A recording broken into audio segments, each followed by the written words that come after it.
जीव को बिना भगवान को भोग लगाए कुछ खाने ना दें। यह नियम ले लें। ऐसे कहें आयो भोग लगायो मेरे भगवन, ऐसे भोग लगायो मेरे भगवन, सब अमृत बन जाए मेरे भगवन, इसके बाद ही प्रसाद खाएं। आज ही से यह नियम ले लें, बिना भोग लगाए कुछ ना खाएं। इस संदर्भ में एक सुंदर कथा प्रस्तुत है। एक बार गोपियों ने श्री कृष्ण से कहा, हे कृष्ण, हमें अगस्त ऋषि को भोग लगाने को जाना है और ये यमुना जी बीच में पड़ती हैं। अब आप बताओ हम कैसे जाएं? भगवान श्री कृष्ण ने गोपियों से कहा, जब तुम यमुना जी के पास जाओ तो उनसे कहना कि हे यमुना जी, अगर श्री कृष्ण ब्रह्मचारी हैं तो हमें रास्ता दो। गोपियां हंसने लगे कि ये लो, कृष्ण भी अपने आप को ब्रह्मचारी समझते हैं, सारा दिन तो हमारे पीछे पीछे घूमते हैं, कभी हमारे वस्त्र चुराते हैं, कभी मटकियाँ फोड़ते हैं, खैर फिर भी हम बोल देंगे।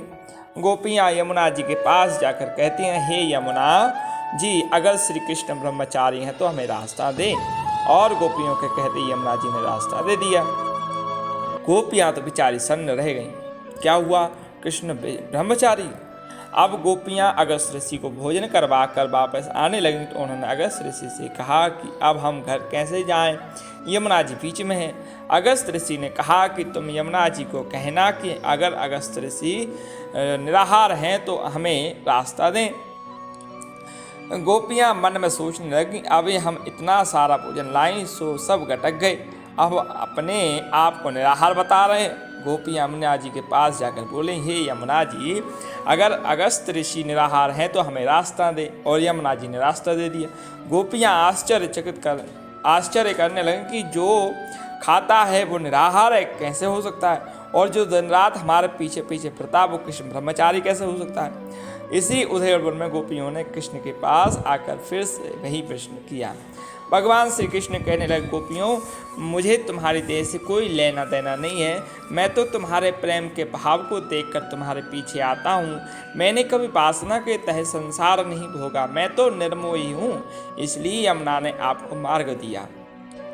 तब गोपियाँ बोली, भगवान मुनिराज ने तो हमारे सामने भोजन ग्रहण किया, फिर भी वो बोले कि अगस्त अजन्म उपवासी हो तो यमुना मैया मार्ग दे। और बड़े आश्चर्य की बात, यमुना जी ने मार्ग दे दिया। श्री कृष्ण हंसने लगे, बोले, अगस्त अजन्म उपवासी है। अगस्त मुनि भोजन ग्रहण करने से पहले मुझे भोग लगाते हैं और उनका भोजन में कोई मोह नहीं होता। उनको कतई मन में नहीं होता कि मैं भोजन करूं या भोजन कर रहा हूं। वो तो अपने अंदर रह रहे मुझे भोजन करा रहे होते हैं, इसलिए वो अजन्म उपवासी हैं। स्वजनों, भगवान श्री कृष्ण गोपियों से कहते हैं कि जो मुझसे प्रेम करता है मैं उनका सच में ऋणी हूँ, मैं तुम सबका ऋणी हूँ। अतः भक्तों, बस मन में सर्वदा ठाकुर जी का नाम गूंजता रहे और उनके श्री चरणों में प्रेम बना रहे, श्रद्धा बनी रहे। राधे राधे। अगर वीडियो अच्छी लगी हो तो इसको लाइक शेयर करना ना भूलें। धन्यवाद।